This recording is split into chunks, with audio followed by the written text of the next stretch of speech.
La historia de Gedeón es una de las más impactantes y reveladoras de la Biblia. Es un relato de transformación, de lucha y de fe en Dios. Pero, sobre todo, es una prueba de que el Señor no elige a los más fuertes ni a los más poderosos, sino a aquellos dispuestos a confiar en Él. A lo largo de este relato, veremos cómo un hombre lleno de dudas y temores fue utilizado por Dios para lograr una de las victorias más sorprendentes en la historia de Israel. Desde la opresión de los madianitas hasta la victoria con solo 300 hombres, esta historia nos muestra que la verdadera fuerza proviene de la fe. Los tiempos de Gedeón no eran fáciles. Israel estaba sumido en un periodo de caos y desesperación. Cada año, los madianitas y otros pueblos invasores atacaban la tierra de Israel, robando sus cosechas, arrebatando su ganado y dejando al pueblo en la miseria total. Los israelitas, incapaces de defenderse, vivían con miedo. Muchos se escondían en cuevas y en refugios en las montañas, temiendo cada nueva incursión de sus enemigos. No había estabilidad, no había esperanza, y lo peor de todo, la fe del pueblo en Dios estaba en decadencia. La idolatría se había extendido por toda la nación. En lugar de confiar en el Dios de Abraham, Isaac y Jacob, los israelitas habían comenzado a adorar a Baal y a Asera, dioses paganos de los pueblos vecinos. Fue en este contexto de crisis y abandono espiritual que Dios decidió intervenir y eligió a un hombre inesperado para salvar a su pueblo. Gedeón no era un guerrero. No era un líder militar. No tenía fama ni poder. Era solo un hombre común que trataba de sobrevivir en tiempos difíciles. Cuando lo conocemos por primera vez en la Biblia, está escondido, trillando trigo en un lagar para que los madianitas no lo descubran y le roben su cosecha. No estaba peleando, no estaba organizando una rebelión, solo estaba tratando de que su familia tuviera algo de comida. Fue en ese momento cuando un ángel del Señor se le apareció y le dirigió unas palabras inesperadas. «El Señor está contigo, valiente guerrero». Para Gedeón, esas palabras no tenían sentido. ¿Él, un valiente guerrero? Si realmente Dios estaba con Israel, ¿por qué estaban sufriendo tanto? ¿Dónde estaban los milagros de los que hablaban sus antepasados? Pero el ángel le aseguró que Dios lo había elegido para salvar a Israel.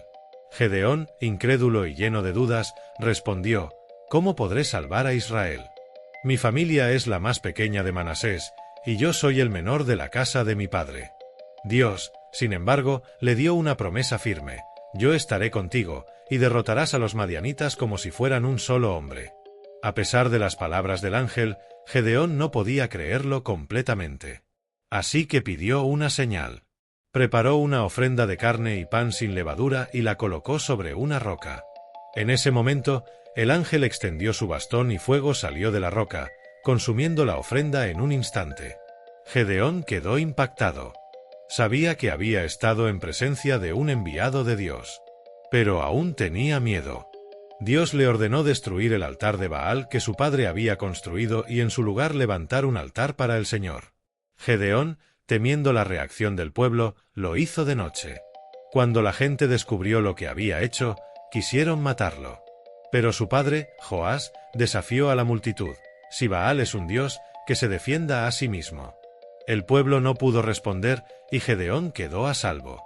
Convencido de que Dios realmente lo había elegido, Gedeón reunió un ejército de 32.000 hombres para luchar contra los madianitas.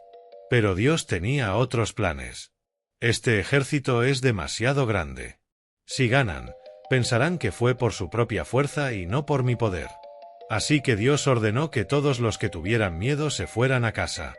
22.000 hombres se marcharon. Aún quedaban 10.000, pero Dios dijo que eran demasiados. Así que ordenó una prueba en un arroyo. Solo los que bebieran el agua con la mano serían escogidos. Con solo 300 hombres, Gedeón enfrentó a un ejército de miles de madianitas. Pero Dios ya había preparado el camino. Siguiendo las instrucciones divinas, Gedeón dividió a sus hombres en 3 grupos.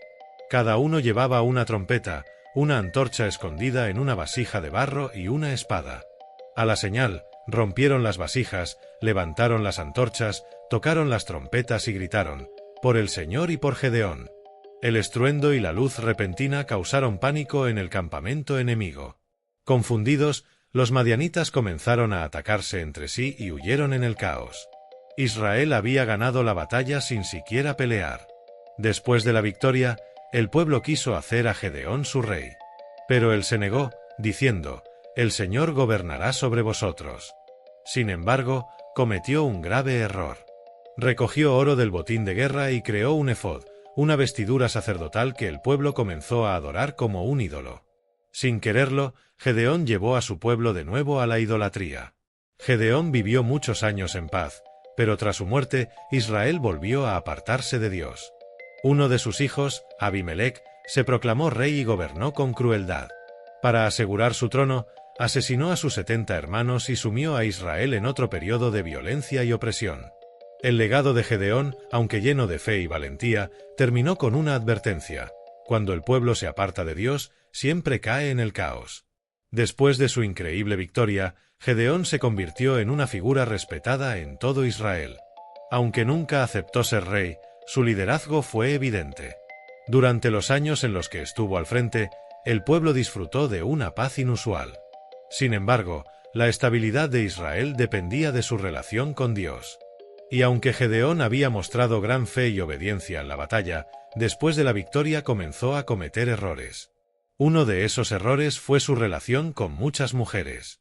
La Biblia nos dice que Gedeón tuvo muchos hijos y que uno de ellos, Abimelec, se convertiría en una de las figuras más oscuras en la historia de Israel.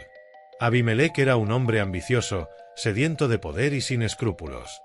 No tenía la misma relación con Dios que su padre. Cuando Gedeón murió, Abimelec vio la oportunidad de apoderarse del liderazgo de Israel. En lugar de buscar la voluntad de Dios, tomó el camino de la traición. Con la ayuda de algunos hombres corruptos, asesinó a 70 de sus propios hermanos para asegurarse de que nadie pudiera disputarle el poder. Solo uno de sus hermanos, Jotam, logró escapar. Abimelec se proclamó rey, el primer hombre en la historia de Israel en gobernar como monarca. Sin embargo, su reinado fue un desastre. Gobernó con crueldad, matando a cualquiera que se le opusiera. Pero el mal nunca permanece impune. 3 años después de su ascenso al poder, estalló una rebelión en su contra. En la batalla final, cuando intentaba destruir una torre en una ciudad enemiga, una mujer le arrojó una piedra de molino desde lo alto y le fracturó el cráneo. Abimelec, humillado, ordenó a su escudero que lo matara con su espada para que no se dijera que una mujer le había dado muerte. Así terminó la corta pero sangrienta historia de un hombre que, en lugar de seguir el legado de su padre, se dejó llevar por la ambición. Después de la muerte de Abimelec, Israel volvió a caer en el mismo patrón. Se apartaron de Dios, adoraron ídolos y sufrieron nuevas opresiones. La historia de los jueces muestra un ciclo repetitivo en el que el pueblo se aleja de Dios, es castigado con la opresión de sus enemigos, clama por ayuda, Dios envía un libertador y tras la victoria, vuelven a caer en la idolatría. Este patrón muestra cuán frágil es la fidelidad humana y cuán fácil es olvidar a Dios cuando todo va bien. Gedeón es un personaje complejo. Fue un hombre de gran fe, pero también cometió errores. Por un lado, demostró que la verdadera fuerza no está en el número de soldados, sino en la confianza en Dios.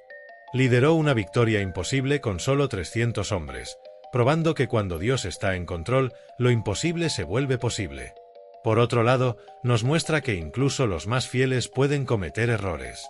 Aunque destruyó los altares de Baal, más tarde creó un efod que llevó al pueblo a la idolatría. Su historia nos enseña que confiar en Dios nos lleva a la victoria, pero también que debemos ser cuidadosos con lo que dejamos atrás. Un líder puede inspirar a su pueblo a seguir a Dios, pero si no se mantiene firme, su legado puede convertirse en una trampa para los que vienen después. Gedeón nos deja con muchas lecciones prácticas que siguen siendo relevantes en la actualidad. Dios usa a las personas comunes para grandes propósitos. No tienes que ser fuerte, rico o famoso para ser usado por Dios. Solo necesitas estar dispuesto. La fe requiere acción. Gedeón tuvo dudas, pero a pesar de ellas, obedeció a Dios y actuó con valentía. No esperó a sentirse seguro antes de hacer lo que Dios le pidió. Las victorias vienen de Dios, no de nuestra fuerza. La batalla contra los madianitas dejó en claro que la victoria no dependía del número de soldados, sino de la intervención de Dios. Los errores pueden tener consecuencias a largo plazo. Aunque Gedeón fue fiel en muchas cosas, su efod llevó al pueblo a la idolatría después de su muerte. El poder sin Dios es destructivo. La historia de Abimelec nos recuerda que cuando una persona busca el poder por encima de la voluntad de Dios, las consecuencias son desastrosas. Debemos recordar a Dios en los tiempos de prosperidad. Israel olvidó a Dios cada vez que vivió en paz. Nosotros también debemos tener cuidado de no apartarnos de Él cuando todo nos va bien. Cada persona en esta historia representa una actitud ante Dios. Gedeón, a pesar de sus dudas, confió en Dios y vio su gloria en la batalla. El pueblo de Israel, que se apartaba de Dios una y otra vez, olvidando sus milagros. Abimelec, que se dejó consumir por la ambición y terminó en la destrucción. ¿En qué personaje te ves reflejado? ¿Eres alguien que confía en Dios a pesar de sus miedos? ¿O alguien que olvida a Dios cuando todo va bien? La historia de Gedeón no es solo una narración del pasado, es un espejo en el que podemos ver nuestras propias decisiones y caminos. Si queremos ser como Gedeón, debemos aprender a confiar en Dios más que en nuestras propias fuerzas. Si queremos evitar el destino de Abimelec, debemos recordar que la verdadera grandeza no viene del poder, sino de la obediencia a Dios. Si esta historia te impactó y crees que puede ayudar a más personas, comparte este mensaje, suscríbete al canal y sigue explorando con nosotros las lecciones poderosas de la Biblia. Dios sigue obrando hoy, y tal vez, como lo hizo con Gedeón, te esté llamando a algo más grande de lo que imaginas.